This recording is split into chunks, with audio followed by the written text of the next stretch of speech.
अस्सलाम वालेकुम दोस्तों, आपका दोस्त नबील आज हाजिर है और आज मैं डिस्कस करने जा रहा हूँ अपॉर्चुनिटीज इन फ्रांस अपनी सीनियर्स के साथ।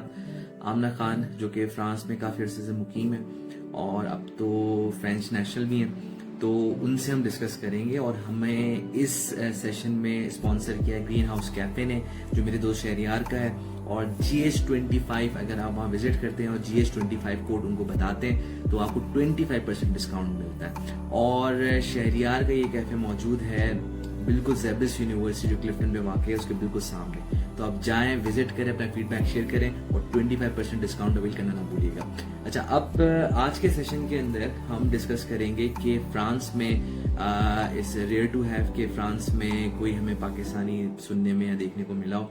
और तो हम आज देखेंगे कितनी कम्युनिटी हमारी वहाँ पर है, मुसलमान कितने हैं वहाँ पर, और हमारी सीनियर जो आमना है वो वहाँ कैसे पहुंची।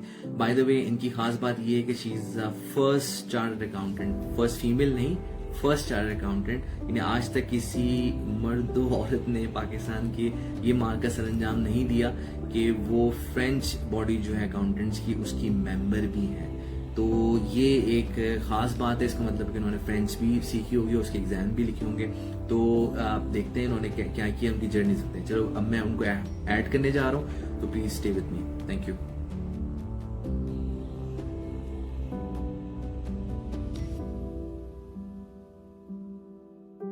अच्छा, ये बताएं कि आपके हस्बैंड की जर्नी मेरे ख्याल से ज्यादा रेलेवेंट होगी उन लोगों के लिए जो कि आना चाह रहे हैं वहाँ पे।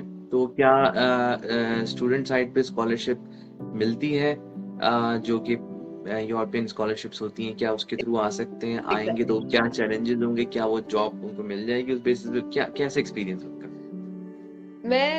अच्छा, इसमें मैं 2-3 बातें बता सकती हूँ। अच्छा, एक तो ये कि स्टूडेंट वाला रूट है, मेरा वाला रूट मैं भी अक्सर लोगों को एडवाइस नहीं करूंगी अनलेस अगर किसी का कोई ऐसा है कि उसका ऑलरेडी उसका लैंग्वेज का आती है उसको ऑलरेडी, और बाकी ये कि थोड़ा सा आप इस तरह से आए कि आपका स्पाउस आपको सपोर्ट कर सकता है या कर सकती है कुछ अरसे के लिए, तो फिर आप आए और सिर्फ अपनी पढ़ाई पे फोकस करें, अदरवाइज वाकई बहुत मुश्किल है।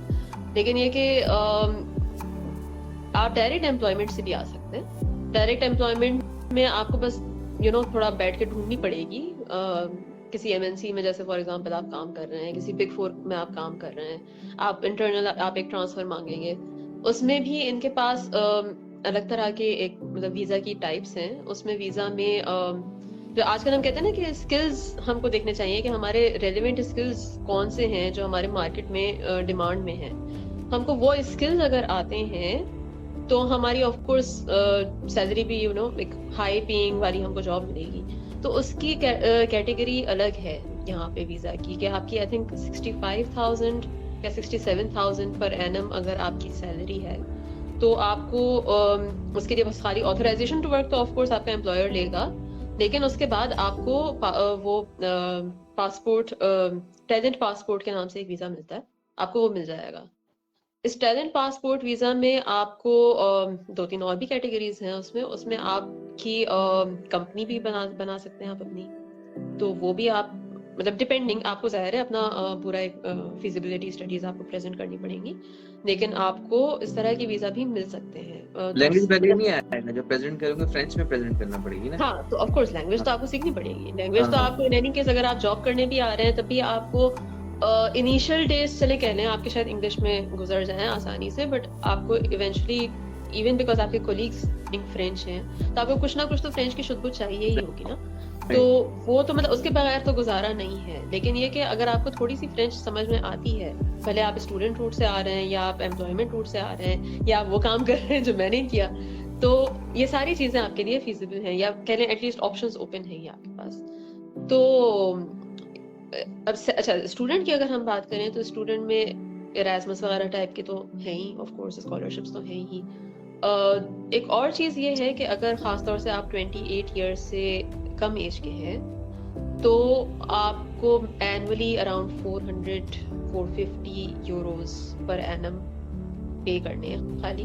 बाकी आपकी एजुकेशन स्टेट स्पॉन्सर करती है, भले आप वहाँ के नेशनल नहीं भी हैं। जी।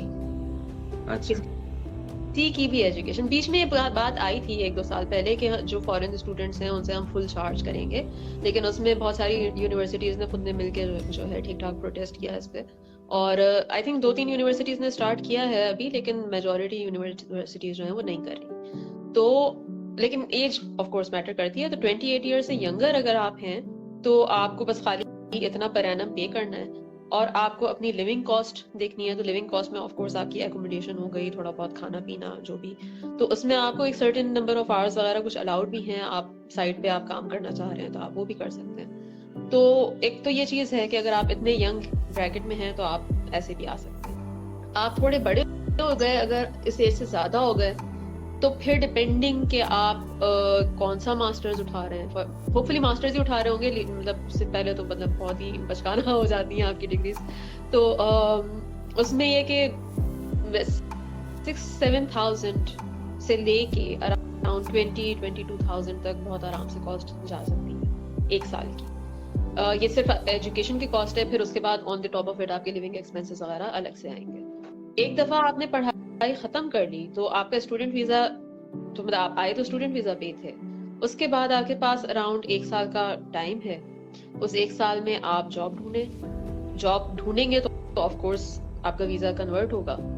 उसमें आप जॉब नहीं ढूंढ पा रहे, आपको कंपनी बनानी है, तो आप उसमें भी अगेन जो मैंने पहले बोला, आपको पासपोर्ट टैलेंट मिलेगा। आप कंपनी के लिए अपनी फिजिबिलिटी स्टडीज प्रेजेंट करें और आपको वाला वीजा मिल जाएगा।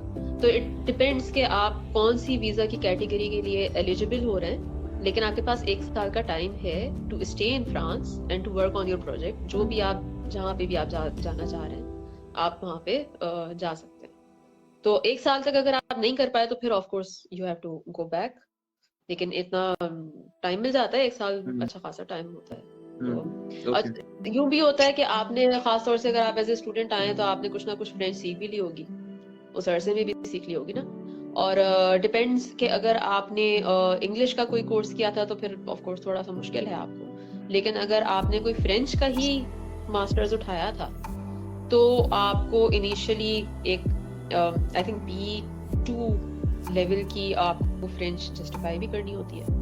तो वो आप वहीं पाकिस्तान से आप आलियांस फ्रांसेस से या जहाँ से भी आप पढ़ेंगे 6 महीना साल जितना भी लगा के, तो वो आप पहले अपना ऑलरेडी एक सर्टिफिकेट सबमिट करेंगे कि आपको इतनी फ्रेंच आती है। तो फिर तो आपको कोई इशू है ही नहीं, क्योंकि जब आप आए फ्रेंच का आपने कोर्स लिया तो आप ऑटोमेटिकली इंटीग्रेट हो गए सोसाइटी में, आपके दोस्त वगैरह भी बन जाएंगे, नेटवर्क भी बन जाएगा।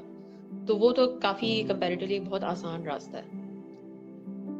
तो ये है 2-3 ऑप्शंस। सही।